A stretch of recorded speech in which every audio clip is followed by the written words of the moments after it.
Assalamualaikum warahmatullahi wabarakatuh. Kami dari kelompok B3 yang beranggotakan saya di Nuga pertama NFP 041. Saya Muhammad Akmal dengan NRP 44. Saya Aditya Raffi Ilyasa dengan NRP 059. Nah, di sini kami akan menjelaskan 2 poin. Untuk yang poin pertama itu tentang soal UAS praktikum jaringan komputer lanjut. Oh, oke. Untuk yang pertama di sini terdapat topologi jaringannya. Untuk skenario-nya itu dapat dilihat ada 3 area. Untuk area berwarna biru, untuk end device-nya itu bisa melakukan komunikasi keluar jaringannya, yaitu menggunakan static NAT routing. Lalu di area kuning itu eh, terdapat sebuah jaringan yang dikonfigurasikan dengan RIP versi 2, namun tidak bisa melakukan komunikasi keluar jaringannya. Dan untuk yang area berwarna hijau, konfigurasi routingnya digunakan menggunakan OSPF, tidak bisa komunikasi keluar jaringan atau ke area biru. Begitu juga untuk yang tadi yang kuning, namun bisa melakukan komunikasi ke area kuning dan hijau karena dihubungkan dengan router penghubung yang ada di atas. Nah, untuk konfigurasinya sendiri, pada bagian router penghubung, di sini dapat dilihat untuk FA00-nya itu, di sini untuk networknya itu sama semuanya 059, sehingga host ID untuk FA00 122 dengan slash-nya itu 30, FA01-nya juga slash-nya 30 dengan host ID 130 dengan eh, Ethernet 010, host ID-nya 126 dengan subnetnya itu slash 30. Untuk konfigurasi routingnya sendiri, agar bisa menghubungkan area kuning dengan hijau, yaitu menggunakan router OSPF. Di sini menggunakan router OSPF seperti biasanya, namun di sini ada tambahan fungsi redistribute RIP subnets agar bisa menghubungkan area yang dikonfigurasi dengan router RIP. Dan untuk konfigurasi routing RIP-nya itu versi 2 ditambahkan fungsi redistribute OSPF 99 matrix 1 agar bisa menghubungkan area yang dikonfigurasi menggunakan routing OSPF. Untuk networknya sendiri dapat dilihat seperti yang ada pada layar.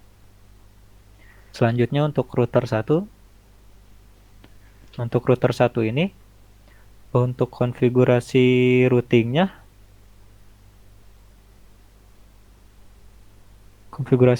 itu menggunakan router RIP versi 2.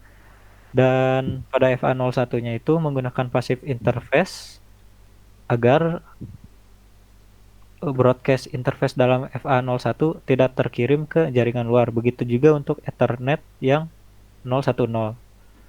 Nah, di sini ditambahkan networknya itu 192.168.059.0.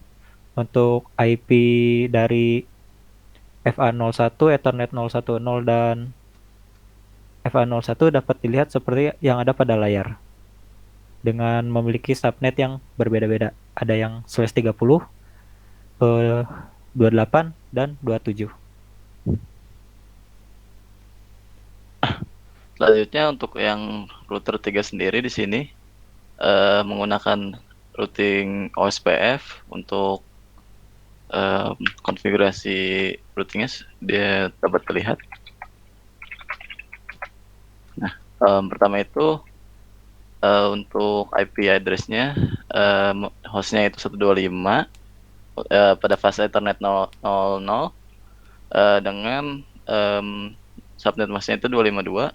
Lalu untuk yang fase Ethernet 01 hostnya itu 33 dengan subnet masknya itu 224. Kemudian yang terakhir itu Ethernet 010 dengan hostnya itu 114, subnet masknya itu 248. Kemudian ini untuk yang routingnya di sini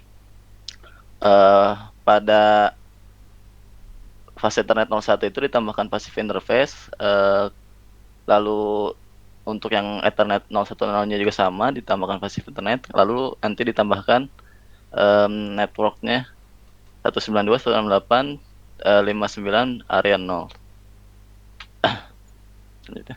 Lalu yang terakhir router 2 yaitu konfigurasi static NAT routing, di mana konfigurasinya seperti ini. Nah, ini bisa dilihat bentar ke atas.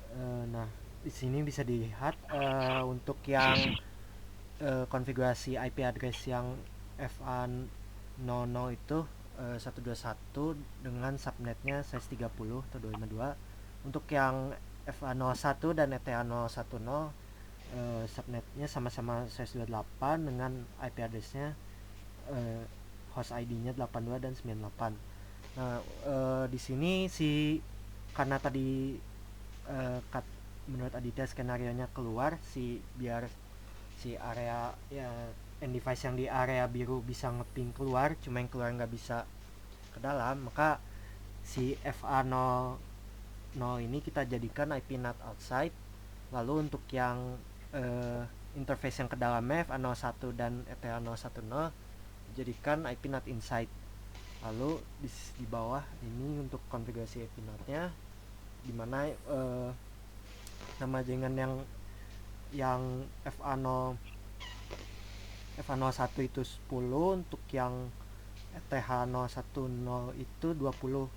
Lalu di situ routing NAT-nya dimana IP route 0000 melalui FA00 untuk router penghubung itu 122. Nah, sekarang langsung aja ke test pingnya. Karena menurut skenario tadi si end device yang di area biru ini bisa ngeping keluar, maka kita coba ngeping ke PC3 yang di area hijau. Coba.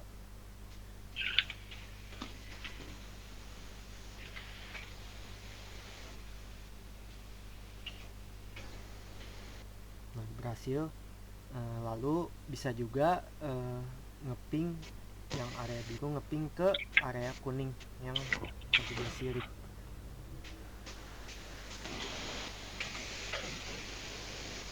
Bisa juga.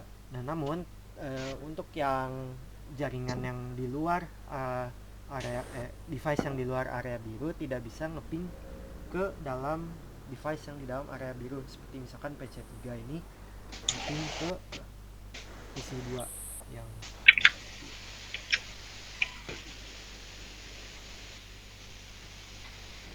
nah, itu karena konfigurasi NAT tadi, maka hasilnya akan unreachable. Begitu juga untuk yang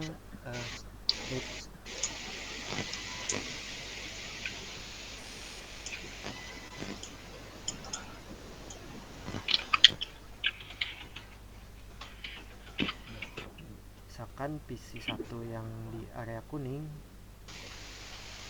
ngeping ke PC2 di area, nah sama tidak bisa karena di luar areanya.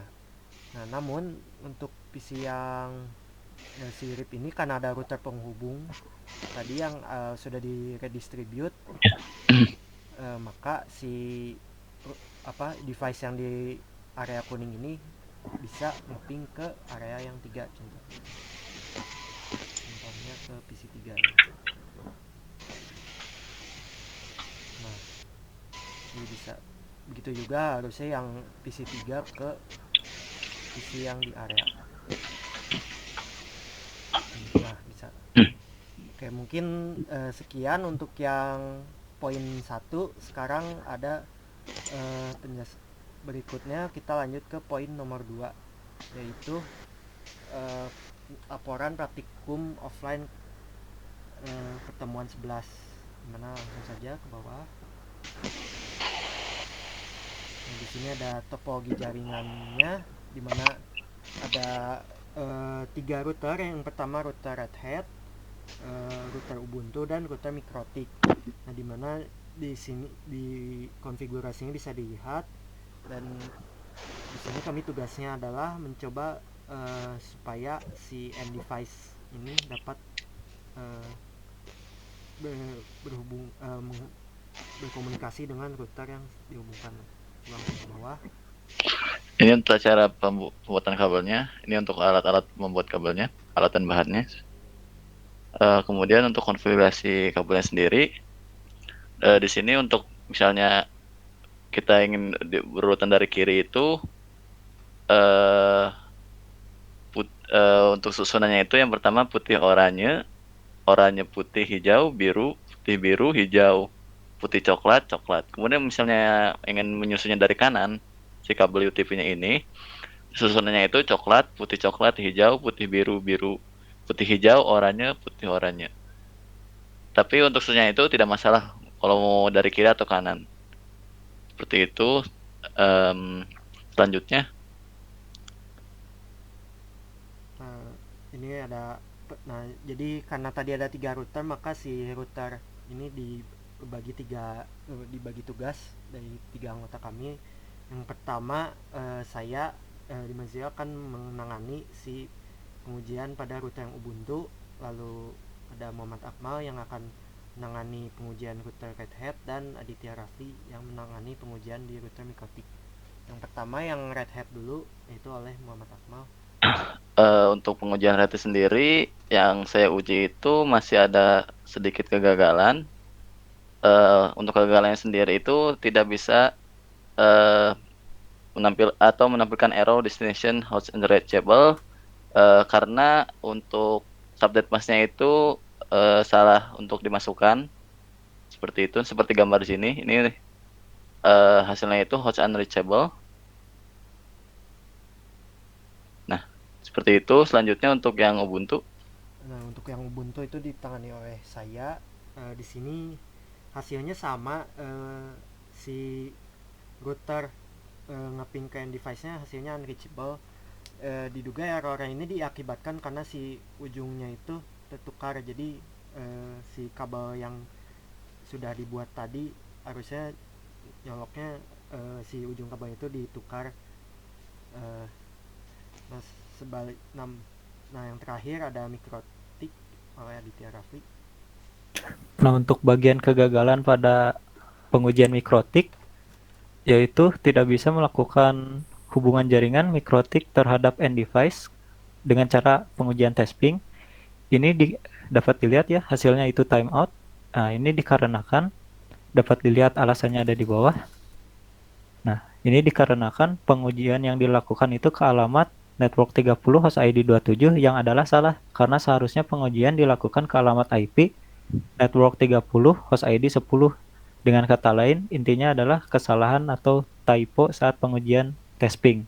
Nah, dapat dilihat untuk buktinya sendiri, yang seharusnya pengujian itu dilakukan ke 30.10 yang menjadi solusinya, jadi harus ping ke situ. Nah, untuk yang pengujian yang berhasil, yang pertama ada pengujian Ubuntu, yaitu berhasil ngeping dari end device ke routernya dengan hasilnya seperti berikut. Nah, untuk ngeping ke IP yang routernya itu 20.1 berhasil. Kemudian untuk Mikrotik sendiri dapat dilihat keberhasilannya itu dari end device ke Mikrotik dengan cara pengujian tesping ke Ethernet 1 Mikrotik, yaitu dapat dilihat hasilnya.